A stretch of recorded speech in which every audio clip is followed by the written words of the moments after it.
Voilà, nous allons donc poursuivre la séance et je vais donc accueillir maintenant de façon officielle le président de l'Académie vétérinaire de France, Monsieur Jean-Luc Angot. Alors, Monsieur Jean-Luc Angot va présider ici, comme tout président qui se respecte. Et je vais donc vous laisser la parole. Alors, pour les académiciens chirurgiens qui ne connaissent pas l'Académie française vétérinaire, l'Académie française vétérinaire est une académie comme la nôtre. On a des séances communes. On a un certain nombre de membres. Je me tourne vers notre collègue qui sont vétérinaires et membres de l'Académie nationale de chirurgie. Donc, soyez les bienvenus, Monsieur le Président. Et écoutez, je vais donc vous laisser présenter votre collègue ainsi que d'introduire les différents orateurs. Je rappelle aux orateurs qu'ils ont 15 minutes, il y a 5 minutes de discussion. Alors, évidemment, on n'a pas le compte à rebours qui s'affiche pour les raisons que je vous ai expliquées, mais je serai là avec mon iPhone pour chronométrer. Et avec votre permission, Monsieur le Président, je ferai un petit signe comme ça, ça veut dire qu'il vous reste que 2 minutes, vous voyez ce que je veux dire. Voilà. Monsieur le Président, vous avez la parole. Merci Monsieur le Président Koudane de ces mots d'accueil et surtout de nous accueillir dans cette séance commune de l'Académie de chirurgie et de l'Académie vétérinaire de France. C'est aussi un plaisir de retrouver les locaux puisque l'Académie vétérinaire tient ces séances ici et je vous en remercie de nous laisser à disposition ces locaux qui sont bien pratiques pour les travaux de notre Académie. J'ai plaisir à présider l'Académie l'année paire, puisque c'est tous les 2 ans que se tient, et en année paire que se tient une réunion commune de l'Académie de chirurgie et de l'Académie vétérinaire. Puisque aujourd'hui nous allons traiter de sujets qui nous concernent à plusieurs titres. On va avoir une présentation en matière de chirurgie des cancers, également de modélisation 3D, du contrôle de l'hygiène et de l'antibiorésistance. Donc on voit que c'est extrêmement varié et les points communs sont extrêmement nombreux. J'ai tenu dans mon discours de prise de fonction à signaler qu'il était vraiment important qu'on puisse avoir des séances interacadémiques et de développer le travail interacadémique. Cette année, ça va être le cas à plusieurs reprises, puisque il y a déjà cette séance qui ouvre un peu le bal. On aura aussi au mois de juin une séance commune avec l'Académie de médecine sur les zoonoses. Et également une commune hepta-académique sur l'antibiorésistance et le microbiote qui sera également extrêmement intéressante.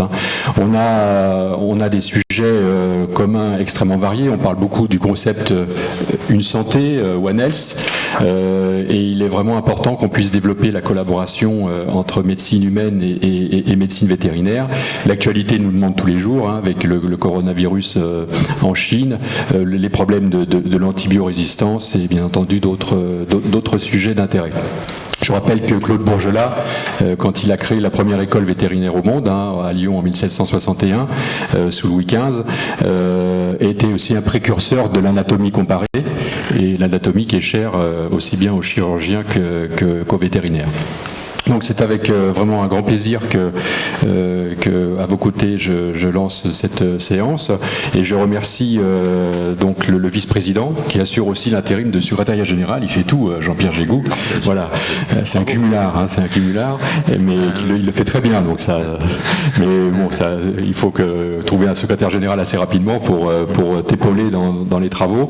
Et donc Jean-Pierre Gégou qui a coordonné cette séance avec les membres aussi de l'Académie de chirurgie, va introduire la séance et puis introduira aussi chacun des intervenants au cours de la séance. Donc, merci encore. Voilà. Merci Monsieur le Président. J'ai oublié de dire, et je vous prie de bien vouloir m'en excuser, parce que vous êtes certes président de l'Académie vétérinaire, l'Académie vétérinaire de France, mais vous êtes aussi Conseil général de l'agriculture, de l'alimentation et des espaces ruraux au ministère de l'Agriculture et de l'Alimentation. Donc vous voyez, si vous avez des décrets, des arrêtés à faire passer auprès de notre ministre, c'est le moment ou jamais. Et en tous les cas, merci d'avoir pris de votre temps précieux, Monsieur le Président. Je vous laisse la parole maintenant, Monsieur le Vice-président et Secrétaire général, pour faire avancer les choses. Merci en tous beaucoup. les cas, vous êtes les bienvenus. Voilà. Bien, merci beaucoup, Monsieur le Président. Chers consoeurs, chers confrères, je suis très heureux de me retrouver un mercredi, alors que c'est le jeudi qu'habituellement nous nous réunissons dans ce magnifique amphithéâtre, dans lequel nous avons toujours plaisir à venir. Et il y a d'autres projets peut-être qui nous feront évoluer. Et je pense spécialement à votre ancien secrétaire général, Philippe Barre, avec qui on en parle régulièrement. Je me sens d'autant plus à l'aise aujourd'hui que j'ai retrouvé tout à fait par hasard, et c'est un aparté que je ne peux pas éviter, quelqu'un que je fréquente régulièrement sur les terrains de golf du Midi, davantage que dans les séances académiques. Il s'agit d'un de vos nouveaux membres, Jean-Marc Ferron, que j'ai eu beaucoup de plaisir à retrouver au cours de cette séance. Nous allons donc commencer cette séance commune Académie vétérinaire, Académie nationale de chirurgie. Les thèmes ont été choisis, relativement variés, essentiellement donc avec vous, Monsieur le Président, et avec votre secrétaire général Hubert Joannet. On s'était d'abord entendu sur des thèmes qui concernaient la neurochirurgie, et nous aurons deux interventions de la part d'un médecin, le professeur Joanne Palu, et d'un vétérinaire, le professeur Pierre Moissonnier. Mais nous avons aussi choisi de varier un peu les interventions. Il y avait une certaine demande de votre part concernant tout ce qui concerne, en fait, je ne voudrais pas oublier une intervention en matière de chirurgie orthopédique aussi, avec l'intervention et la communication de Jean-François Boursier, notamment sur les évolutions dans la pratique vétérinaire de tout ce qui concerne la modélisation et l'impression. Avant de passer donc à un thème qui concerne beaucoup plus l'hygiène. L'hygiène, les questions qui se posaient, c'était plutôt les problèmes d'hygiène dans les salles de chirurgie. Et il était peut-être intéressant d'avoir le regard des vétérinaires en matière d'hygiène et de biosécurité sur la chaîne alimentaire. Et nous allons avoir une communication de la part d'une grande spécialiste dans ce domaine parmi les vétérinaires. Il s'agit d'Anne-Marie Vanel, que je présenterai tout à l'heure, pour terminer dans un domaine aussi qui est un domaine qui est une cause non seulement nationale mais internationale, mondiale, qui est le problème de l'antibiorésistance.